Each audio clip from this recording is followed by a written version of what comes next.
Hello friends, இந்த வீடியோவில் எல்லாருக்கும் பிடித்த ரோட்டு கடை காளான் எப்படி செய்ய போகிறோன்றதை பார்க்க போகிறோம். என்னோடய வீடியோ ஃபஸ்ட் டைமாக பார்க்குற மாதிரி இருந்தால் மறக்காமல் சப்ஸ்கிரைப் பண்ணுங்கள். இதை ப்ரிப்ரேஷன் எப்படி செய்யலான்னு பார்க்கலாம். முதல்ல நான் ஒரு 1/4 கிலோ காளானை இதை மாதிரி நல்லா நீட்டாக கட் பண்ணி எடுத்து வச்சுருக்கேன். இதுக்கு அடுத்தது அதே ஈக்குவலில் ஒரு 250 கிராம் கேபேஜை நல்லா இந்த மாதிரி சின்ன சின்னதாக பொடி பொடியாக கட் பண்ணி வச்சுருக்கேன். இப்போ இதுக்கு மேலே நான் கட் பண்ணி வச்சுருந்த அந்த காளானை இதில் போட்டு ஆட் பண்ணிக்கிறேன். இதுக்கு மேலே 1 டேபிள் ஸ்பூன் மஞ்சள் தூள் ஆட் பண்ணிக்கிறேன். 2 table spoon chilli powder, 2 table spoon இஞ்சி பூண்டு பேஸ்ட்டு. இதுக்கு மேலே நான் ஒரு 2 டேபிள் ஸ்பூன் சோள மாவை இதில் ஆட் பண்ணிக்கிறேன். அதுக்கப்புறமா 2 டேபிள் ஸ்பூன் மைதா மாவே இதில் ஆட் பண்ணிக்கிறேன். உப்பு தேவையான அளவுக்கு நான் இதில் மிக்ஸ் பண்ணிக்கிறேன்.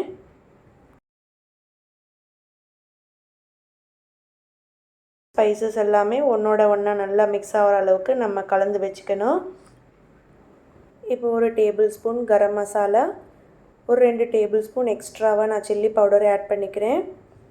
இதுக்கு மேலே தெளிக்கிற அளவுக்கு லைட்டாக தண்ணியை தெளிச்சிக்கிறேன். ஸோ இந்த கலக்கிற பதம் பார்த்திங்கன்னா ரொம்ப தண்ணியாகவும் இருக்கக்கூடாது. இந்த மாதிரி திக்காக கன்சிஸ்டன்சியில் இருக்கணும். நம்ம ஆல்ரெடி உப்பும் சேர்த்துருக்கறனால அதிலேருந்து தண்ணியும் லைட்டாக ஊறும். அதனால் பார்த்து மிக்ஸ் பண்ணிக்கோங்க ஃப்ரெண்ட்ஸ்.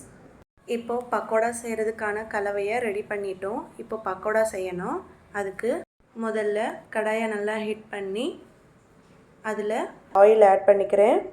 ஸோ ஒன்ஸ் ஆயில் நல்லா சூடேறினதுக்கப்புறம் நான் சின்ன சின்ன பேட்சஸாக எடுத்து உருண்டை மாதிரி பண்ணி இந்த எண்ணெயில் போட்டுக்கிறேன். இந்த பக்கோடா தயாரானதுக்கப்புறம் இதை நம்ம ஸ்டார்டர்ஸாகவும் எடுத்துக்கலாம்.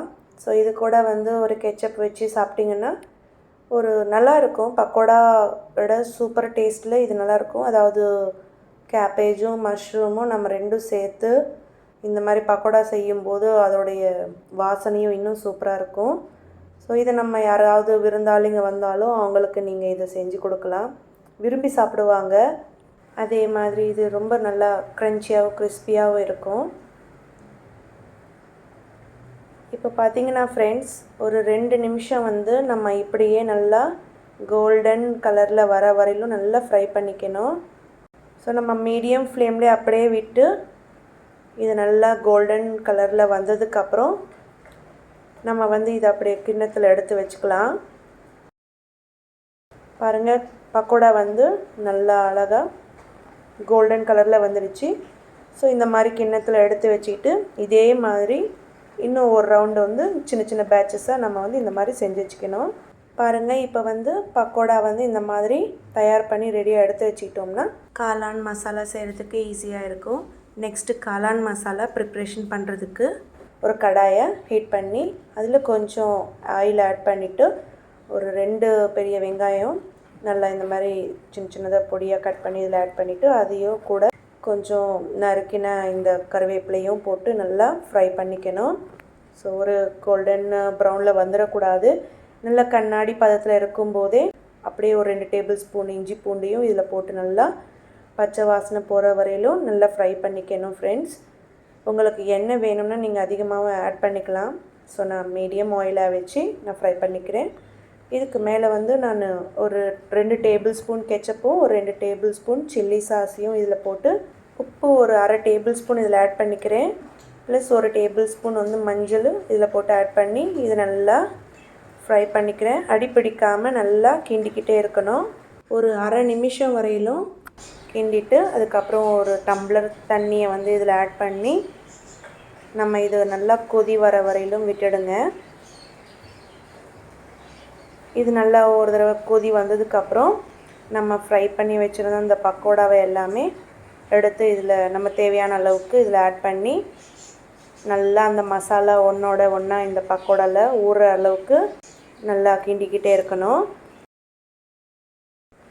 இந்த மாதிரி பொடி பொடியாக இப்படியும் இல்லாமல் நீங்கள் பக்கோடா செஞ்சு முடிச்சதுக்கப்புறம் ஒரு கிண்ணத்தில் போட்டு நீங்கள் அந்த இடத்துலையும் நல்லா உடச்சி வச்சுக்கலாம். ஸோ உங்களுக்கு காளான் மசாலா போடுறப்போ உங்களுக்கு ஈஸியாக இருக்கும். நான் இந்த மசாலாவில் போட்டுட்டு நல்லா ஊற வைக்கிற அளவுக்கு நான் இப்படி போட்டு கிண்டிக்கிட்டே இருக்கேன். இந்த பதத்தில் இருக்கும்போது நம்ம சோள மாவு தண்ணி ஆட் பண்ணிக்கணும். சோள மாவு பார்த்திங்கன்னா 1 டேபிள் ஸ்பூன் சோள மாவும் கூட ஒரு 2 டேபிள் ஸ்பூன் தண்ணியையும் போட்டு நல்லா மிக்ஸ் பண்ணி இதில் போட்டுட்டு நல்லா கிண்டிக்கிட்டே இருக்கணும். நல்லா திக்கான கன்சிஸ்டன்சி இந்த மாதிரி வந்ததுக்கப்புறம் நறுக்கி வச்சுருந்த கொத்தமல்லியை இதில் போட்டு தூவிக்கிறேன். ஸோ இது நல்லா ஒரு தடவை கிண்டிட்டு இதுக்கப்புறம் நீங்கள் ரெடியாக எடுத்து சர்வ் பண்ணி சாப்பிட்லாம் ஃப்ரெண்ட்ஸ். இவ்வளோதான் ரோட்டு கடை காளான். இப்படி தான் செய்யணும். இந்த ரெசிபி வந்து சின்னவங்கலேருந்து பெரியவங்க வரையிலும் ரொம்ப விரும்பி சாப்பிடக்கூடிய ரெசிபி. இப்போ சூடாக ஒரு பிளேட்டில் போட்டுக்கிட்டு நான் இதுக்கு மேலே வந்து நறுக்கி வச்சுருந்த வெங்காயத்தை மேலே அப்படியே மேலாப்பில் தூவி அதுக்கு மேலே கொஞ்சோண்டு நறுக்கி வச்சுருந்த கொத்தமல்லியையும் லைட்டாக போட்டுக்கிட்டிங்கன்னா டேஸ்ட் அருமையாக இருக்கும் ஃப்ரெண்ட்ஸ். நீங்களும் உங்கள் வீட்டில் ஒரு தடவை ட்ரை பண்ணுங்கள். என்னோடய வீடியோ உங்களுக்கு பிடிச்சிருந்தால் மறக்காமல் லைக் பண்ணுங்கள், ஷேர் பண்ணுங்கள், சப்ஸ்கிரைப் பண்ணுங்கள். தேங்க்ஸ் ஃபார் வாட்சிங். Take care. பாய்.